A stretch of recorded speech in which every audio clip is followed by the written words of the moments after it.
Welcome to Channel 17, the Town of Colonie Government Channel.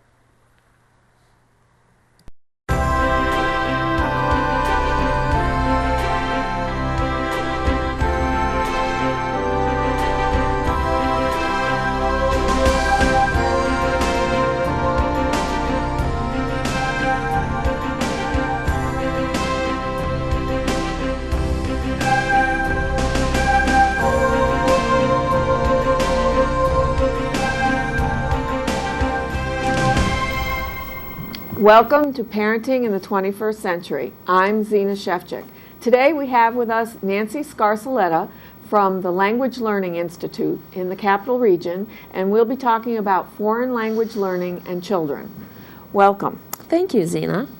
I think I'll start our conversation by paraphrasing something from an article you had published recently. You wrote that the United States has traditionally and proudly been a single language-speaking country, and that you believe that this has left the U.S. culturally disadvantaged. You write that in today's global market, the U.S. is reconsidering the importance of bilingualism. Your philosophy is on when to learn a second language is the earlier the better. Would you tell us why you believe that? There has been, as I've stated, there's been a big movement very recently to introduce languages to children at a very young age. And there's a lot of scientific evidence to support that. When a baby is born, a child or a baby is programmed for language, and the pathways and the pathways to the brain are already set for that. So introducing a language at that time, any language in any number of languages, really sets that in the brain and sets the child up for future endeavors that surround language. And there's all sorts of proof that go out from that as well for cognitive development and how the child performs in elementary school through middle school and high school, etc. So when is the earliest? Maybe I could say, but when is the earliest and when is the best time for a child to learn a second language? Well, as early as birth. I mean, when a child is born, immediately that child is surrounded by language as soon as it is born and is brought home, and the longer it's in a community, the more people surround it with language. So it can be as young as birth. We at the Language Learning Institute pick 8 weeks, and we just pick that arbitrarily because we are basing our start point based on what the child care centers do when they take in babies. They say 8 weeks, but we've had a 7-week-old, so we don't really hold the line at that 8 weeks. We just say when the parents are comfortable bringing the child out into the world, so to speak, because so the child is more used to the atmosphere and what is surrounding them. So I know some people in the past have been concerned, and I still hear it when I hear in the media that children are starting to attend school where another language other than English is spoken in the home, so that they've been exposed for the first 4 or 5 years to one language, and then they come into the school and English is being spoken. So there's no difficulty, so maybe what I'm getting at is that you might recommend that 2 languages being spoken in the home is good, or does one language interrupt the learning of another language and below 5 years, say, below school level? In the below school level, a child really has no awareness to discern that, okay, there are 2 different languages being spoken. They hear the one system and they hear the other system, and they will tend to identify the language with the person that is speaking it. So if in a bilingual home where one parent speaks one language and the other parent speaks another language, that's the perfect and the ideal setting for a child to grow up with two languages. In a monolinguistic home where perhaps just English is spoken, there are other ways of doing that where the child can grow up with two languages, one of which is CDs and videos and DVDs and things of that nature, and then the child will not necessarily confuse the languages. Will exposing a child, I guess the question that comes up to me quite a bit is exposing a child to more than one language at a very, very early age. Families do notice a delay in the child's ability to speak any language. And that is very normal. That is a normal phenomena that occurs during the voyage to bilingualism on the part of the child. And then once the child starts speaking, they tend to mix the two languages, and then eventually, naturally, they will separate them out.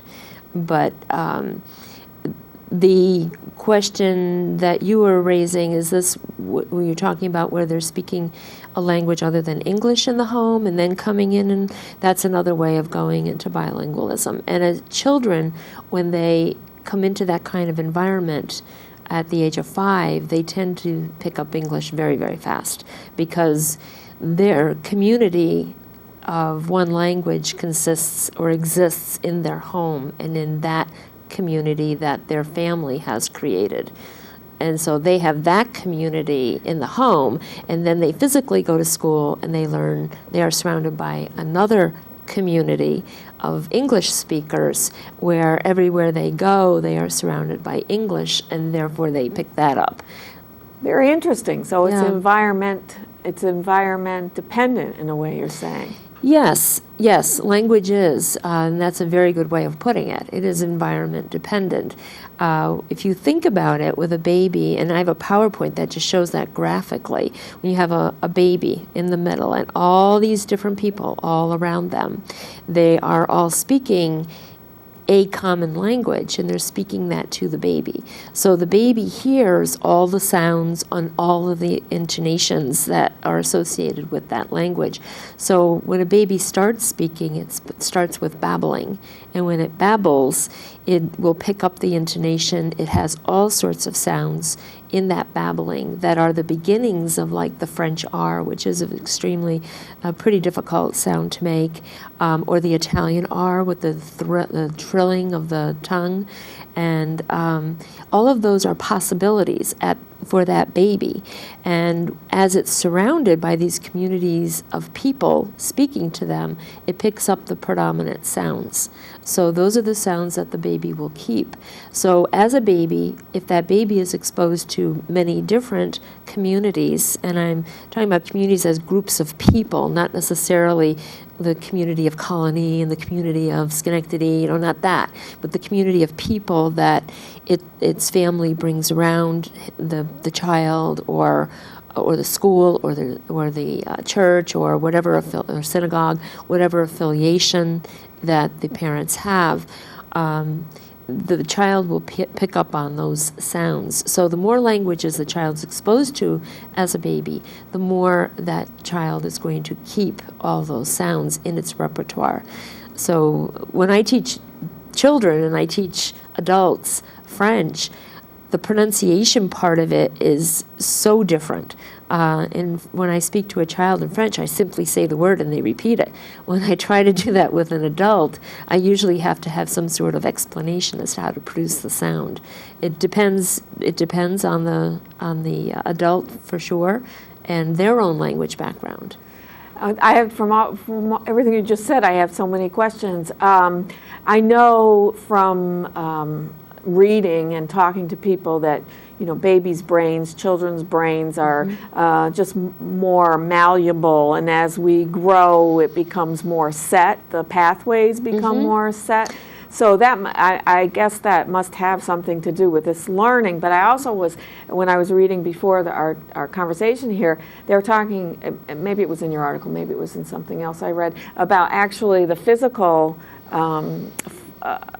changes as we grow and into teenage and adult, about our mouth and our tongues and how flexible they are or aren't.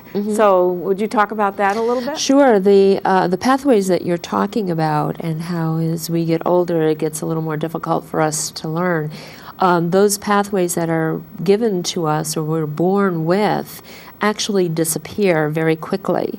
And within, some of the research I've done is within the first 5 years, they disappear very quickly. But then in speaking with other professionals who work more intensely with babies, they say that those pathways actually disappear within the first 2 months of the child's life.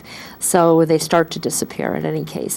Once we use them, we enforce them, and they're there. And so that really helps to build, because it's almost like, if you want to think of cross-country skiing, where you put that path in the snow and then and people follow you behind you and keep putting their skis in that same pathway. It is similar to that in the brain. So that children who are exposed to all of this at a very young age, it's very easy to build on as they grow. The muscles, I have heard of that. What happens with any muscle in our body, if we don't use it, we lose it. And I do a pronunciation course for adults in French, and we do all these tongue twisters almost as exercises or warm-ups in the beginning to loosen all of those muscles and retrain them, because the sounds that don't exist in our language they're crucial in the French language for good pronunciation, so that the person listening can understand. And not only that, for the English speaker who's listening to the French people, that they can understand them. But as a young baby, being exposed to all that, it keeps all that fresh. And it does, I do know many people who are American born who were exposed because of the nature of perhaps their parents' jobs where they traveled a lot. And they were in French-speaking countries where they were exposed to this at a very young age. And you listen to them, you cannot tell at all that they are American born, because their intonation is perfect. Their pronunciation is also perfect. They're the rhythm of the language, because this all happened at a very, very young age. And I have heard that. I have not personally found research, and I've heard that once a child reaches the age of 12, 13, that it becomes more and more difficult for them to mimic that because of the structure. And I have heard of that. I was not able to find research to back it at the time of writing the article, but I did hear that same thing, yes. Is it,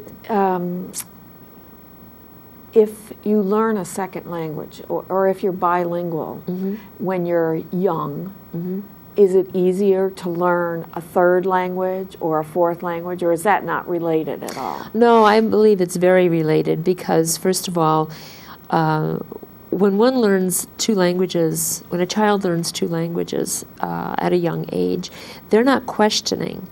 And the language patterns, how one puts together a sentence in English versus how one would put together the same sentence in French, there's a definite patterning difference. For example, if I were to take the sentence, I see him in English, in French it would be je le vois, which means I see him, but literally it's I him see.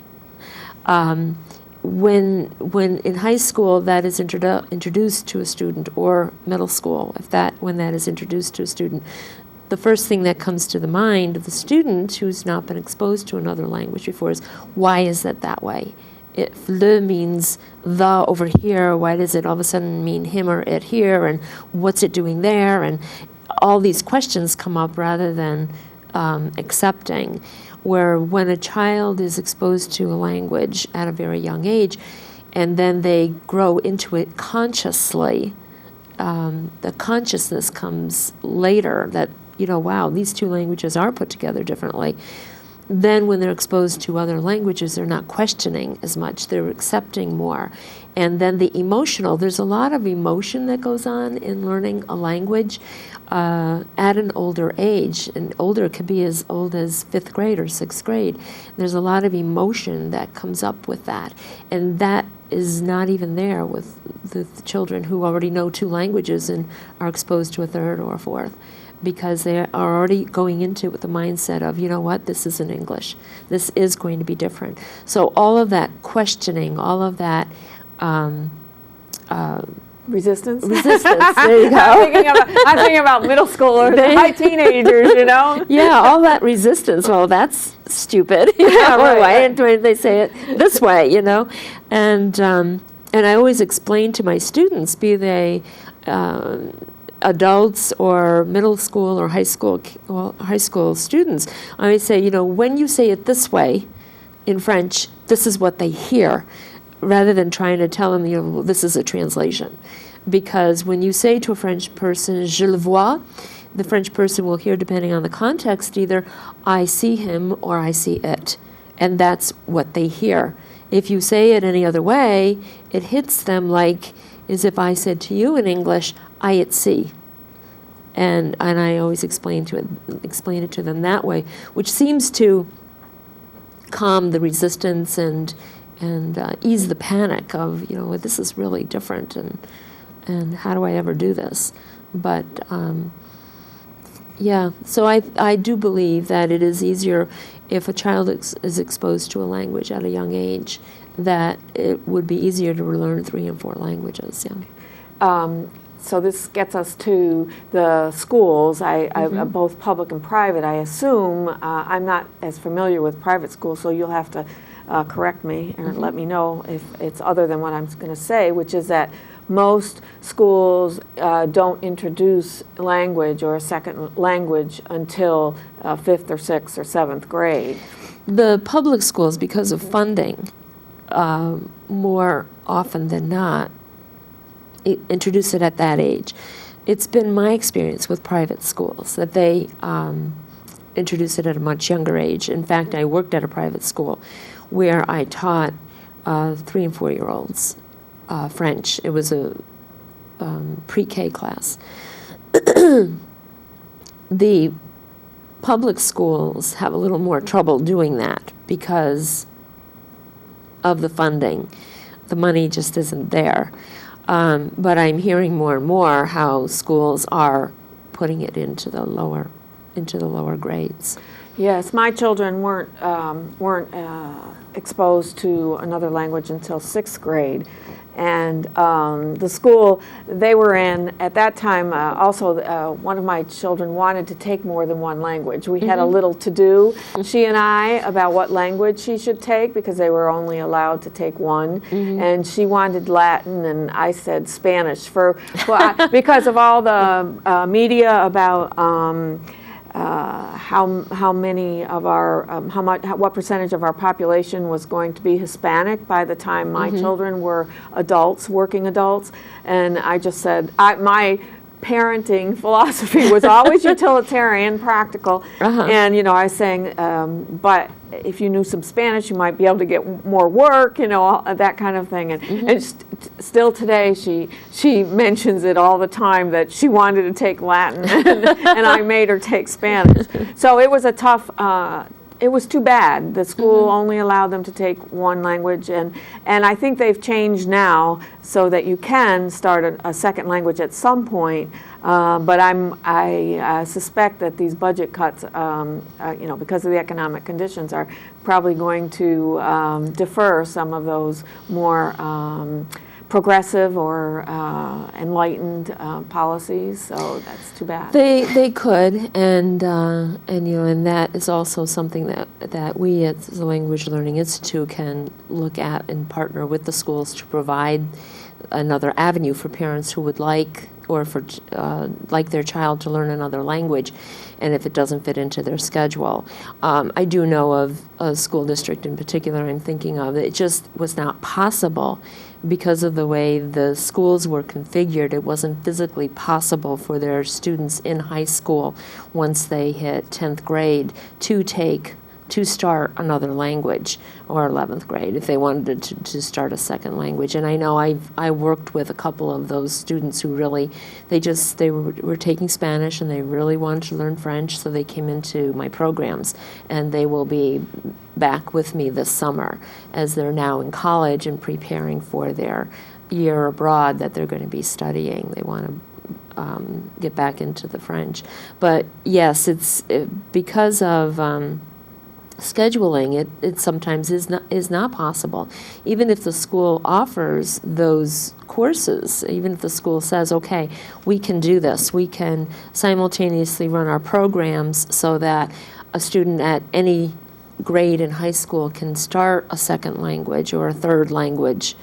In that case, it would be a third language.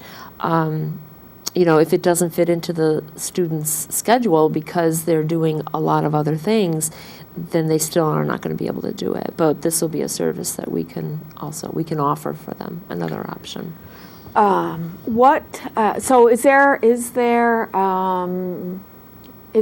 a more popular language that kids or parents or their parents are choosing to learn as a second language these days? I think that at different times in our history, there's been probably different predilections as far as another language go. Yeah, that's a very good point. Different times in our history, depending on what's been going on historically, yes, different languages emerge. Right now, the Language Learning Institute, we have French and we have Italian. So for us, French is definitely the program that we've developed the most, and it's very popular. We will be continuing to develop the Italian. By the end of the year, we'll have Spanish started as well as English as a second language. In the schools right now, the big thing seems to be Spanish. That has been something that has been really pushed and is very popular. And so that seems to be the popular language. French, however, is still, we have a lot of inquiries of French. We have a very large population of French Canadians who want their children to learn French. We have some heritage speakers who want to deepen their knowledge of French and have a place to be where they'll be with other children who already speak French. And we'll, I'm sure, see the same thing in Spanish once we start doing that. On the forefront, it seems that Chinese and Arabic are two also very big languages, and we're going to be looking into that very, very soon, adding those as well. Yes, my daughter, who is in college studying in business and management, and she spent part of her summer in Singapore, and her advisors in the college level said that for the Asians, English is still going to be the language of business. You know, that she wouldn't run into many circumstances as a business person where she couldn't do business in English as well, even though they taught her the basics of Mandarin Chinese in college. They also were very quick, because we inquired about it, very quick to still insist that English was going to be, for a while, quite a while, be the business language. Arabic, of course, is completely different than, isn't it, from, here I am saying so emphatically, isn't Arabic different from, well, the Romance languages are the French, Italian, is Spanish considered? Correct. And is Arabic considered a different kind of language than those Romance languages? How do they define the Romance languages? Is that the Romance languages are the languages French, Spanish, and Italian, and they're based on Latin. And then you have your Germanic languages, which outside of the Romance languages, I don't feel comfortable really speaking because I don't really know. But I do know that the Romance languages are French, Spanish, and Italian, based on Latin. The Arabic languages seem to be Arabic languages, and then the Chinese, Japanese, Korean, Asian. They seem to be Asian languages. Yeah. And they have their own types of ways of communication. Right. Tell us about what parents can do in the home to assist their children in wanting to learn another language and being able to learn another language. Wanting to learn another language is, with very young children, simply exposing them to it and not making a big deal of, well, this is another language and I don't know it kind of thing. That is a really big thing, is just not sitting them down and saying, okay, now we're going to learn another language. Sesame Street started doing this very well by just introducing Spanish into their programs. I understand Dora the Explorer does the same thing. And so parents can simply get CDs and DVDs and flip them with the DVDs you can actually change the language. So changing it to Spanish, for example, or French, and having them watch that. Musi comes in, Muzzy, I guess in the English, comes in a lot of different languages. That's a cartoon series. That's something that the kids love to watch, and they really do love that character. And that's something too. Having CDs in the home, books that have very simple writing in them, just like a low-level book that one would buy for a baby. I'm calling it low-level in that you have maybe one sentence and it's in big print at the bottom of the readability, it's called. The readability is very, very simple, very basic. Those kinds of things will also stimulate an interest and a curiosity. And that's the big thing with exposing children at a young age to a different language, is stimulating that curiosity for other cultures and that acceptance of other cultures, that people do outside of the United States do things differently. And we are really a nation of immigrants. The only natives to this land are the American Indians. Apart from that, we come from all different areas, and so we all have heritage that is outside of the United States, and then we are Americans in our nationality. And so parents can do those sorts of things. I know some parents have expressed a concern to me in that their child can say these things in Spanish or in French and they have no idea what they're saying. We have programs in our school where the parent and the child take together so that the parent learns along with the child, and therefore it closes the gap. And that happens actually up until the age of 5, and then after that we have a program just for children, and then the adults can take the adult classes. But for adults to learn along with children, that will also ease that anxiousness that the parents have, that, oh my God, my child knows this and I have no clue what they're saying. Will ease that. That must be interesting to see how adults and children learn beside each other, when they're learning the same thing. That must be very interesting. It is. So in a way, you're saying that play is one of the ways to make it a playful situation, whether if they're coming to your school after and it's in a way a play date. It sounds to me like it's a structured play. Yeah, structured play. Structured play. That our curriculums are built so that learning will take place and painlessly. Yeah, there's the rub, right? Right, painlessly. Well, it's part of why it might be more difficult in middle and high school is that to learn languages, because children have, in some cases, learn that school is painful. Well, we have those tests. Yeah, right. Exactly. And having worked in public school or public and private school systems for over 20 years, I know that absolute push, you've got that test looming at the end of the year, and the challenge to bring your students through that year in an environment where learning takes place and it's fun and it's meaningful, and yet they can function for that test at the end of the year, is quite challenging. And to be able to reach all children, to be able to do that is quite challenging, and it's not always painless. So, yes, so another, when they learn it younger, it really is painless, and they think it's so cool. Yes. And you have to grab it when Yes. when it's ripe there, huh? Yeah. I know. I'm going to ask this question because I know if I was a parent out there watching this program, I'd want to know, is there any better language than another to learn when you're young or to learn when you're in middle school? Is there anything that you recommend as a professional, a specific language? I mean, if you learn one Romance languages, I'm assuming that the others will come more easily. Is that the way that like, should I have let my daughter take Latin because instead of Spanish? That's what my question would have been. Well, specifically to that question,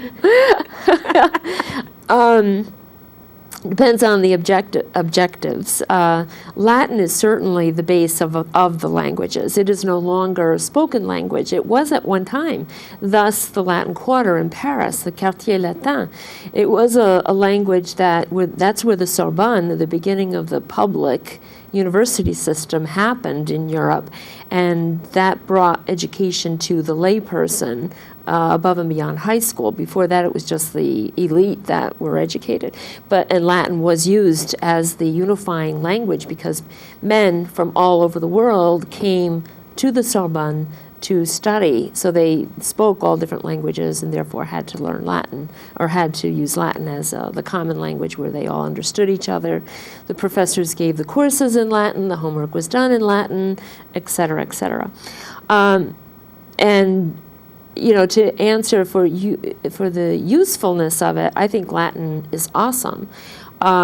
If one is thinking about the future, though, with jobs and in the job market, would Latin serve any purpose for communication? No, but it does augment the English vocabulary. It has a lot of value, and historically, from the point of view of history and culture, cultural understanding, there is a lot there.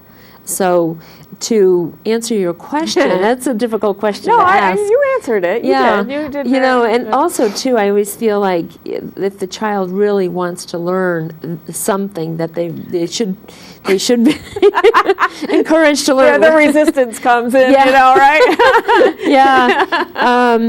Or some sort of bargaining. Okay, you take Latin now, but you've got to take Spanish later, or something along that line. Right. So that in the end there aren't regrets. Thank you for the very wise parenting advice. Why don't you tell us about yourself and about the Language Learning Institute? Okay. The Language Learning Institute is a full-service language school that is 3 years old. We just celebrated our 3rd birthday in April.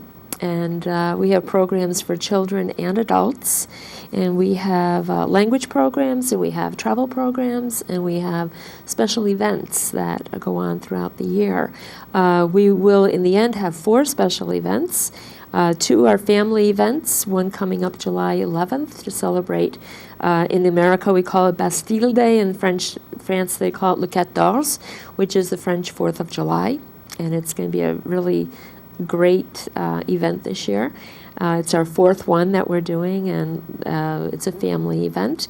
And then we had Friday night a wine and cheese, a tour of France and Italy through wine and cheese. That was for adults only. And we have everything developed right now in French.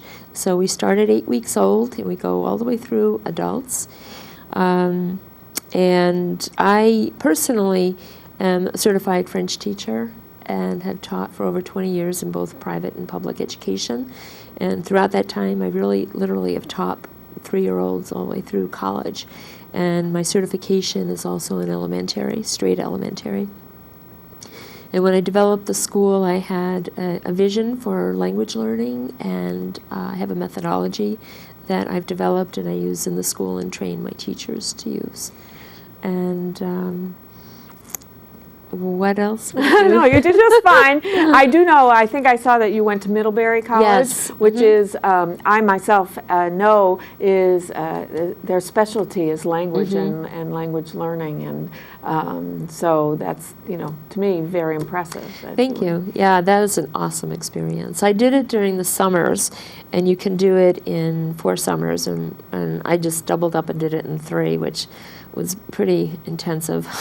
But in 6 weeks, you take 3 graduate courses, and it is very intense, but it's pretty awesome too. It's 24 hours a day. You used to sign, I believe you still do, an affidavit saying that you will not speak English. It's total immersion, yeah. And the professors come from a French-speaking country, or they are definitely bilingual or trilingual, and all of your coursework is done in French. And I absolutely loved it. I did spend my junior year in Paris, and that was quite challenging. And so when I got to my master's degree work, I just really loved it because I was through all of the getting used to the French system of education. So it was a pretty awesome experience. Is there anything you would like to mention that we haven't talked about, or elaborate on anything we talked about before we close our program here? I would just like to say we have locations in our locations are user friendly, so you can take courses in Clifton Park or Del Mar and Colonie. We're starting to break into. We do need we do need a venue for our children's program. We've had requests to have our children's program in Colonie, and so we're looking for a venue there. And we have an awesome summer lined up for kids wanting to learn another language or wanting to get extra help. We have intensive study programs. We have summer camp programs. We're doing an advanced English as a second language program this summer, as well as French, and hopefully something in Italian. We'll see how that leads us. Thank you very much, Well, Nancy. thank you. This has been, I'm really interested in this, and I'm really happy that you were able to come with us. Thank you. I am too, Zina. Thank you for inviting me. Thank you for being with us today, Parenting in the 21st Century.